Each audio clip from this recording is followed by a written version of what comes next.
NDTV के वरिष्ठ पत्रकार रवीश कुमार अक्सर अपने प्राइम टाइम शो के जरिए केंद्र की नरेंद्र मोदी सरकार को आईना दिखाते रहते हैं। प्रधानमंत्री नरेंद्र मोदी के भाषणों में काम की बात कम, लेकिन मन की ज्यादा होती है। पीएम मोदी को जनता के मन की बात जानने के बजाय जनता को खुद के ही मन की बात सुनाने लगते हैं। पत्रकार रवीश कुमार ने पीएम मोदी को अब आड़े हाथों लेते हुए एक लेख अपने फेसबुक पेज पर शेयर किया है और कहा कि दिशा भ्रम के शिकार प्रधानमंत्री नरेंद्र मोदी को भूमिका भ्रम हो गया है। नरेंद्र मोदी प्रेरणा की आपूर्ति के लिए पदासीन नहीं हुए हैं और न ही जनता प्रेरणा की कमी से मरी जा रही थी। उन्हें प्रधानमंत्री बनाया गया है, न कि प्रेरक मंत्री। उनका काम लोगों को प्रेरित करना नहीं है। चुनावी भाषणों में दीदी ओ दीदी टाइप की संवैधानिक मर्यादाओं को छोड़ दें तो उनके हर दूसरे भाषण में प्रेरित करने का बोझ दिखाई देता है। जैसे मां गंगा ने बुलाया ही इसलिए है कि गंगा को छोड़ लोगों को प्रेरित करें। प्रेरक प्रसंग कई बार चाट हो जाते हैं। ये ठीक है कि सफल कैसे हो, अमीर कैसे बने, तनाव कैसे दूर करें, इस टाइप की किताबें बेस्ट सेलरी होती हैं, लेकिन इसका मतलब ये नहीं कि हर लेखक इसी मनोभाव से किताबें लिखे। प्रधानमंत्री को समझना चाहिए कि प्रेरक प्रसंगों की एक सीमा होती है। आप प्रेरक प्रसंगों से अपनी पराजय के प्रसंगों पर पर्दा नहीं डाल सकते हैं, जबकि यही कर रहे हैं। नीलांजन मुखोपाध्याय ने क्विंट में सही लिखा है कि दूसरी लहर की कमियों की बात करने के बजाय प्रधानमंत्री मन की बात से लेकर तमाम संबोधनों में प्रेरक प्रसंगों को ले आते हैं।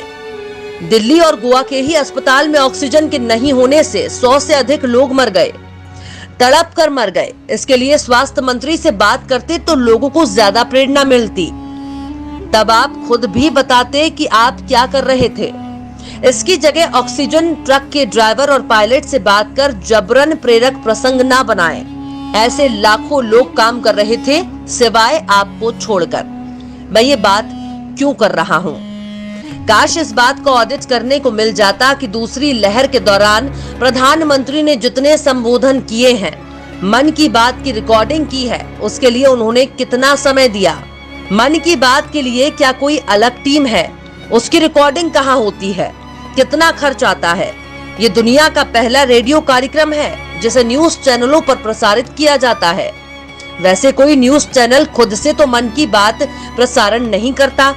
आप समझते हैं, चैनलों पर मन की बात का ऑडियो चलता है तो कुछ वीडियो भी आता है। इसके लिए लाइव कैमरे लगाए जाते होंगे ताकि चैनलों को वीडियो मिले। कई बार आपने देखा होगा कि कुछ लोग रेडियो पर मन की बात सुन रहे हैं, जब टीवी पर मन की बात का प्रसारण हो रहा है तो कुछ लोग टीवी पर भी सुन रहे होंगे। क्या कैमरा इसे दिखाता है? क्या आपने देखा है कि 10 लोग बैठकर मन की बात सुन रहे हैं? देश को जानना चाहिए कि 25 अप्रैल को जनता जब ऑक्सीजन और वेंटिलेटर के लिए मारी मारी फिर रही थी, तब प्रधानमंत्री ने मन की बात की रिकॉर्डिंग के लिए कितना समय लगाया। उस अफसर को आगे चलकर संस्मरण लिखना चाहिए कि मन की बात की रिकॉर्डिंग के लिए क्या क्या हुआ करता था। अभी से नोट्स बनाकर रखना चाहिए, वो किताब शानदार बनेगी। प्रधानमंत्री फिर से वही राग अलापने लगे हैं। हमने कोरोना को हरा दिया, हम कोरोना को हरा देंगे। इसके बीच की एक लाइन गायब कर देते हैं कि कोरोना ने हमें किस तरह हरा दिया और हमने तो कोई तैयारी ही नहीं की थी। नागरिक ऐसे जुमलों से सावधान रहें। हमने कोरोना को नहीं हराया था तो फिर कैसे आ गया? पूछिए कि हराने के लिए आपने क्या किया था, किस तरह के इंतजाम किए थे। अस्पताल, ऑक्सीजन, वेंटिलेटर, इन सब का रिकॉर्ड दीजिए।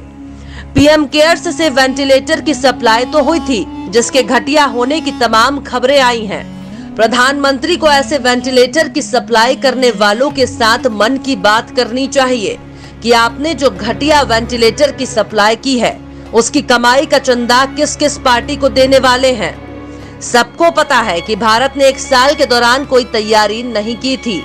उसी की तो पोल खुली है दुनिया के सामने। उनसे बात कीजिए जो ऑक्सीजन की तलाश में मारे मारे फिर रहे थे और उनके अपने कार में दम तोड़ रहे थे।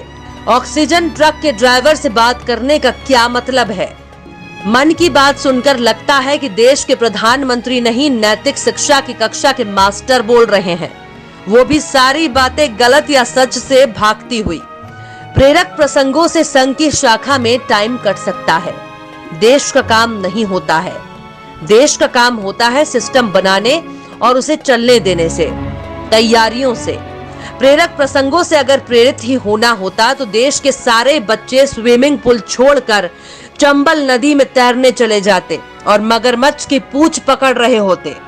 और आखिर में रवीश लिखते हैं कि नागरिकों से गुजारिश है कि वे प्रधानमंत्री को याद दिलाएं कि आप हमारी प्रेरणा की चिंता ना करें, हम प्रेरित हो लेंगे और काम कीजिए। कहीं ऐसा ना हो जाए कि एक दिन उनके ही मंत्री और पार्टी के लोग प्रेरित होकर सच बोलने लग जाएं। वैसे होगा तो नहीं। कब तक स्लोगन को काम समझेंगे? स्लोगन पर भरोसा करने के कारण ही तो इतने लोग धोखा खा गए। प्रधानमंत्री को भ्रम से निकलना चाहिए। उनका काम प्रेरित करना नहीं है और ना ही मन की बात के लिए प्रेरक प्रसंगों को खोजना। ऐसी खबरें अखबार वाले पाठक तक पहुंचा देते हैं। आपको दोहरी मेहनत करने की जरूरत नहीं है। हाँ, तो आपने कोरोना को कैसे हराया था, जरा बताएंगे? रवीश कुमार के फेसबुक पेज पर आधारित हमारी आज की ये वीडियो आपको कैसी लगी, कमेंट बॉक्स में जरूर बताइए। वीडियो पसंद आए तो लाइक करें, शेयर करें और बेबाक, निष्पक्ष, स्वतंत्र पत्रकारिता को सपोर्ट करने के लिए हमारे YouTube चैनल टाइम्स मेल को जरूर से जरूर सब्सक्राइब करिए। और सब्सक्राइब करते वक्त बेल आइकन की घंटी वाली बटन भी जरूर दबा दें। इससे हमारे चैनल पर आने वाले हर नए वीडियो की नोटिफिकेशन आपको फौरन मिल जाएगी। फिर मिलते हैं किसी और वीडियो में एक नई खबर के साथ। जय हिंद।